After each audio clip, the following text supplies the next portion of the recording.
Assalamualaikum warahmatullahi wabarakatuh. Berjumpa lagi dengan Bu Siska Melia. Hari ini kita akan belajar pendidikan Pancasila untuk kelas 10. Nah, pembelajaran kali ini kita akan belajar tentang pengenalan norma dalam kehidupan sehari-hari. Ini bisa meliputi dalam kehidupan di rumah, di sekolah, di masyarakat, dalam berbangsa dan bernegara. Nah, sebelum kita memulai pembelajaran hari ini, kita akan melihat terlebih dahulu apa sih tujuan yang ingin kita capai setelah kita belajar. Apa itu? Tujuan yang pertama yaitu menganalisis dengan mengamati, menyesuaikan, dan menampilkan pelaksanaan norma dan aturan. Nah, diharapkan kalian nanti mampu menganalisis ya, setelah melihat contoh-contoh dari norma yang ada, anak-anak ibu mampu menganalisis. Ya, tapi sebelum memulai pembelajaran, agar menumbuhkan rasa cinta kita terhadap tanah air dan bangsa, kita akan terlebih dulu menyanyikan lagu wajib nasional yang berjudul Tanah Airku, ya, merupakan sebuah lagu ciptaan dari Ibu Sud. Mari kita saksikan bersama-sama.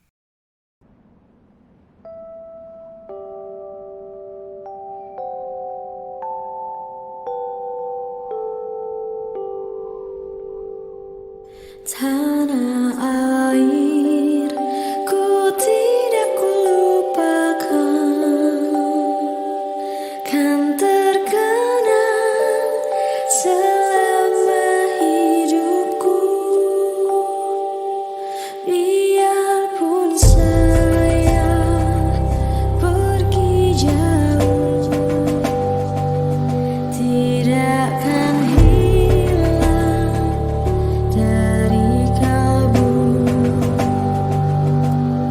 Tanahku yang ku cintai, engkau ku hargai.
Walaupun banyak negeri ku jalani,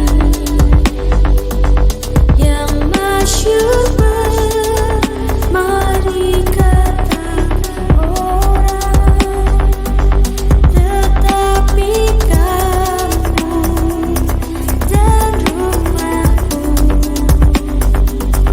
di sanalah rasa senang. Tanahku tak ku lupakan, engkau ku banggakan.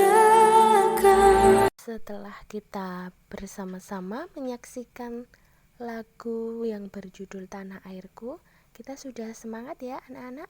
Nah, sekarang kita masuk ke materi pelajarannya. Nah, apa sih norma itu? Nah, anak-anak pasti sering mendengarnya dalam kehidupan. Nah, pasti sudah tidak asing lagi. Apa itu norma? Norma itu kita taunya aturan ya. Tapi menurut KBBI, norma itu apa? Yang pertama, definisi norma menurut KBBI yaitu aturan atau ketentuan yang mengikat warga kelompok dalam suatu masyarakat. Yang kedua, aturan, ukuran, atau kaidah yang dipakai sebagai tolak ukur untuk menilai atau membandingkan sesuatu hal. Ya, berarti norma itu bisa kita pahami sebagai aturan, tata tertib. Nah, itu berarti nanti masuk ke dalam norma. Nah, setelah itu kita akan membahas macam-macam norma. Norma ada 4. Yang pertama ada norma susila, kedua ada norma sosial, dan yang ketiga ada namanya norma hukum. Kita akan membahas satu persatu. Norma susila itu apa? Norma yang bersumber dari hati nurani manusia. Kaitannya dengan pemahaman baik dan buruk yang ada dalam kehidupan masyarakat. Yang kedua ada norma sosial. Norma sosial itu norma yang menata tindakan manusia dalam bergaul dengan sesama. Terus yang ketiga ada norma agama. Norma agama itu bersumber dari ajaran agama. Terus yang keempat ada norma hukum. Norma hukum itu berasal dari peraturan yang dibuat oleh pemerintah. Nah, jadi keempat norma itu ada dalam kehidupan kita sehari-hari, dari norma sosial, susila, agama maupun hukum, dan masing-masing punya konsekuensinya sendiri-sendiri. Ya, dari norma susila, nah itu dari hati nurani, berarti konsekuensinya kalau tidak menaati atau tidak melakukan, berarti nanti ada konsekuensi pribadi. Terus untuk norma yang kedua ada norma sosial, berarti kalau tidak menaati konsekuensinya itu dikucilkan masyarakat. Nah, untuk norma yang ketiga, norma agama, konsekuensinya bisa nanti kalau melanggar agama, melanggar larangan, itu mendapat dosa. Terus yang nomor 4, konsekuensi atau sanksinya nanti bisa berupa penjara, bisa denda, terus bisa kurungan, dan sebagainya. Nah, setelah itu kita akan membahas tentang perilaku mematuhi norma dalam berbagai aspek kehidupan. Yang pertama dalam lingkungan keluarga. Yang contohnya yaitu mematuhi perintah orang tua, melaksanakan aturan keluarga. Itu contohnya di rumah ya, atau dalam lingkungan keluarga. Terus contoh yang kedua ada di lingkungan sekolah. Di lingkungan sekolah contohnya yaitu memakai seragam. Hari Senin seragamnya putih, OSIS ya. Terus Selasa masih sama, Rabu baru ganti batik, jangan malah tertukar. Terus yang ketiga dalam lingkungan masyarakat. Contohnya ikut serta dalam kegiatan kerja bakti yang dilaksanakan dalam lingkungan kita. Terus contoh dalam lingkungan berbangsa dan negara ada membuang sampah pada tempatnya. Terus membayar retribusi parkir ya. Kita sebagai seorang pelajar ya, seorang yang mempunyai ilmu ya, kan kita bisa membedakan Kalau membuang sampah ya harus di tempat sampah, jangan sembarangan. Nah, selanjutnya ini ada beberapa contoh gambar. Pertama dalam lingkungan keluarga. Nah, ini ada gambar keluarga sedang bekerja sama untuk membersihkan rumah. Terus gambar selanjutnya itu ada seorang anak sebelum berangkat ke sekolah, yang dilakukan adalah berpamitan atau minta izin kepada orang tua. Ya, itu harus dilakukan ya, tanpa kecuali, untuk meminta restu supaya kegiatannya nanti lancar. Terus yang selanjutnya ini ada gambar contoh perilaku mematuhi norma di lingkungan sekolah. Gambar yang pertama itu ada siswa atau murid yang berseragam.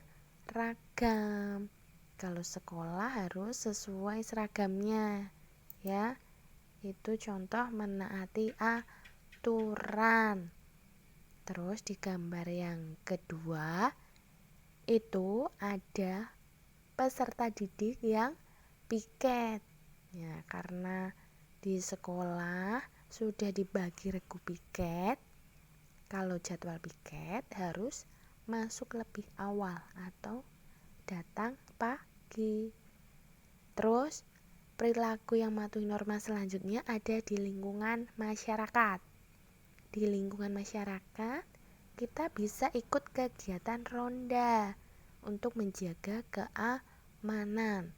Terus ikut kerja bakti. Nah, ada lagi gambar selanjutnya, yaitu menaati aturan lalu lintas. Kalau saat berkendara di jalan raya, lampu merah harus berhenti. Untuk gambar yang kedua itu adalah parkir dengan tertib. Jangan sembarangan. Kalau parkir sembarangan nanti menyusahkan orang lain.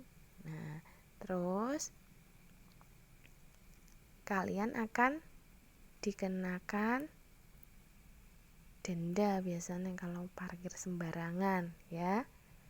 Terus ada lagi, itu biasanya kalau di kota-kota ya, kalau parkir sembarangan ada dendanya. Nah, untuk apa? Untuk menjaga ketertiban. Kalau parkir sembarangan kan nanti mengganggu lalu lintas. Seperti itu. Nah, sekian pembelajaran kita kali ini. Kita sambung lagi di pertemuan selanjutnya. Tetap semangat.